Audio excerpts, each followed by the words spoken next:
ഇപ്പൊ ഇവരൊക്കെ സീനിയേഴ്സ് ആണ്. ഇപ്പൊ കോട്ടയം നസീർ, ഷാജു ശ്രീധർ, ജയകൃഷ്ണൻ, അവരൊക്കെ സീനിയേഴ്സ് ആണ്. അവരെ മുമ്പ് അറിയുന്നുണ്ടാവും. അപ്പൊ അവരുടെ ഒക്കെ ഒരു ഇൻപുട്ട് എങ്ങനെയായിരുന്നു? കാരണം ഇവരൊക്കെ അത്യാവശ്യം കോട്ടയം നസീർ എന്നൊക്കെ പറഞ്ഞാൽ അദ്ദേഹം ഒരു അതിന്റെ ഉള്ളിലൊരു സംവിധായകനും എഴുത്തുകാരനൊക്കെ ഉള്ളതാണ്. നല്ലൊരു ആർട്ടിസ്റ്റും. അതെ അതെ അതെ അതെ. നസീറൊക്കെ നല്ല കോപ്പറേറ്റീവ് ആയിരുന്നു. കാരണം എന്ന് പറഞ്ഞു കഴിഞ്ഞാൽ ഞാൻ ആദ്യം നസീറൊക്കെ എടുത്ത് ആദ്യം കഥ പറഞ്ഞു, നസീറുകളുടെ വീട്ടിൽ പോയി കഥയൊക്കെ പറഞ്ഞു. അത് പറഞ്ഞപ്പോൾ എടാ അത് അങ്ങനെ പറഞ്ഞപ്പോൾ ഒരു ക്യൂരിയോസിറ്റി ആയത് ഇങ്ങനെ ചെയ്യുന്നത് എങ്ങനെയാണ്. കാരണം കഥയുടെ ഫുള്ള് സാധനം ഞാൻ എങ്കിലും പറയാൻ പറ്റില്ലെങ്കിൽ ചില കാര്യങ്ങൾ ഞാൻ പറയും. ഇപ്പം മരണം സംഭവിക്കുന്നത് അതിങ്ങനെയാണ്, ഭയങ്കര ത്രില്ലിംഗ് ആയിരുന്നു. പക്ഷെ അതിനുശേഷം പിന്നെ സ്ക്രിപ്റ്റിനകത്ത് കുറച്ച് കാര്യങ്ങൾ പിന്നെ ചേഞ്ചസുകൾ വരുത്തുന്നതിന് പുള്ളി ഒരു ഓപ്ഷനൊക്കെ പറഞ്ഞു. ഞങ്ങൾ പിന്നെ അത് തിരുത്തിയിട്ട് വീണ്ടും പോയി സംസാരിച്ചു. ഷാജി ചേട്ടനൊക്കെ ഫോണിൽ കൂടെ സംസാരിച്ചുള്ളൂ. ഏതാണെന്ന് വെച്ചാൽ എടാ ഞാൻ പറഞ്ഞ ചേട്ടാ ഇതാ സംഭവം വെച്ചാൽ നല്ല സാധനം ഉണ്ട്, ഞാൻ ഓക്കെയാണ് എന്ന് പറഞ്ഞു. ജയകൃഷ്ണനായാലും നമ്മുടെ ഒരു സൗഹൃദ വലയത്തിലുള്ള, പിന്നെ നമ്മുടെ മറിമായത്തിലൊക്കെ ഉള്ള റിയാസ്, ഡോക്ടർ രജിത് കുമാർ, അയാളൊരു അഡ്വക്കേറ്റ് വേഷമാണ് ചെയ്യുന്നത്. ഇത് വേറൊന്നുമല്ല, മെന്റലിസം എന്ന് പറയുന്നത് നമുക്ക് ഈ സിനിമയിൽ കാണിക്കുന്ന മെന്റലിസം എന്ന് പറഞ്ഞാൽ നോ ഡ്രഗ്സ്, ലഹരിക്കെതിരെ എന്നാണ് അതിന്റെ ഒരു മെസ്സേജ് എന്ന് പറയുന്നത്. പക്ഷെ മെന്റലിസവും മൈൻഡ് റീഡിങ്ങും കൂടെ ഒരുമിച്ച് കൊണ്ടുവരിക. മൈൻഡ് റീഡിങ് എന്ന് പറഞ്ഞു കഴിഞ്ഞാൽ ഇപ്പൊ ഞാൻ പറയുവാണ് നാളെ 12 മണിക്ക്, അല്ലെങ്കിൽ ഈ ഒരു ഡേറ്റ് ഞാൻ പറയും, ഇന്നിപ്പം എത്ര 6-ാം തീയതി, അടുത്ത മാസം അല്ലെങ്കിൽ ഈ മാസം 20-ാം തീയതി നിങ്ങൾ കൊല്ലപ്പെടും എന്ന് ഞാനിങ്ങനെ മുൻകൂട്ടി പറയുവാണ്.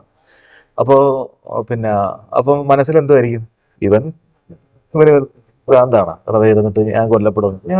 എനിക്ക് കോൺഫിഡൻ്റ് ഉണ്ട് ഞാൻ കൊല്ലപ്പെടത്തില്ല. കാരണം എന്ന് പറഞ്ഞാൽ എനിക്ക് അതിനുള്ള സെറ്റപ്പ് ഉണ്ട്, കാര്യങ്ങളുണ്ട്.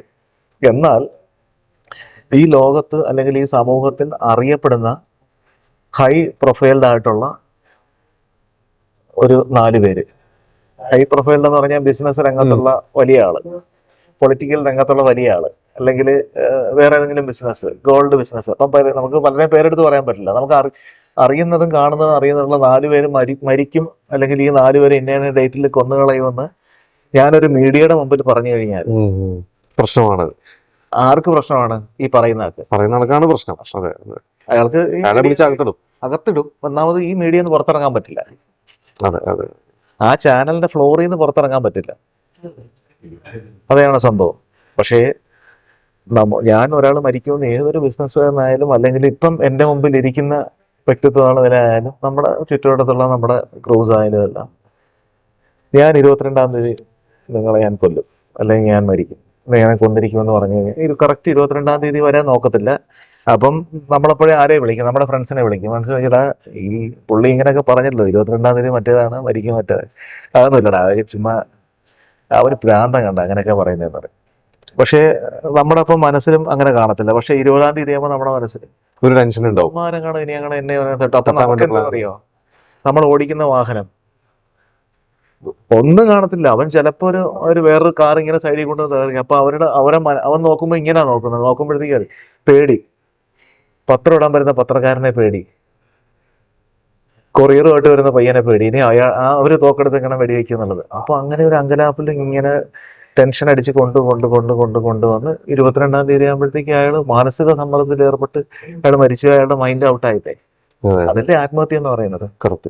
ആത്മഹത്യ ചെയ്യുന്നത് എങ്ങനെയാണ്? നമ്മളിപ്പം ഒരു വ്യക്തി ആത്മഹത്യ ചെയ്യാൻ പോകുമ്പോഴത്തേക്ക് ആ ചെയ്യുന്ന 2 മിനിറ്റ് മുമ്പായിട്ട് എടാ എന്ന് പറഞ്ഞ് തിരിച്ചു വിളിച്ച് അവൻ അതിനകത്ത് പിന്മാറി, അവന്റെ മൈൻഡ് മാറി എന്നുള്ളതാണ് അതിന്റെ ഒരു കോൺസെപ്റ്റ് എന്ന് പറയാം.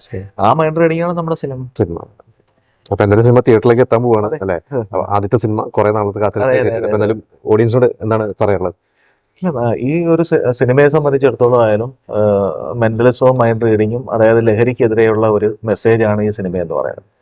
രണ്ടാമത്, സമൂഹത്തിൽ നമ്മളെ തകർക്കുന്ന ആളുകളെ, അല്ലെങ്കിൽ അവർക്കെതിരെയുള്ള റിവഞ്ച് ആയിട്ടാണ് ഈ ത്രില്ലർ സിനിമ കൊണ്ടുപോകുന്നത്. എല്ലാവരും അത് കാണണം. ഞങ്ങളുടെ ഈ ഗ്രൂപ്പിനെ, അല്ലെങ്കിൽ ഞങ്ങളുടെ ടീം ബെന്നറ്റിന്റെ ഞങ്ങളുടെ ഈ ടീമിനെ എല്ലാവരും തിയേറ്ററിൽ വന്ന് തന്നെ കണ്ട് അതിന്റെ എക്സ്പീരിയൻസ് ആസ്വദിക്കുക. All the best. Okay, thank you.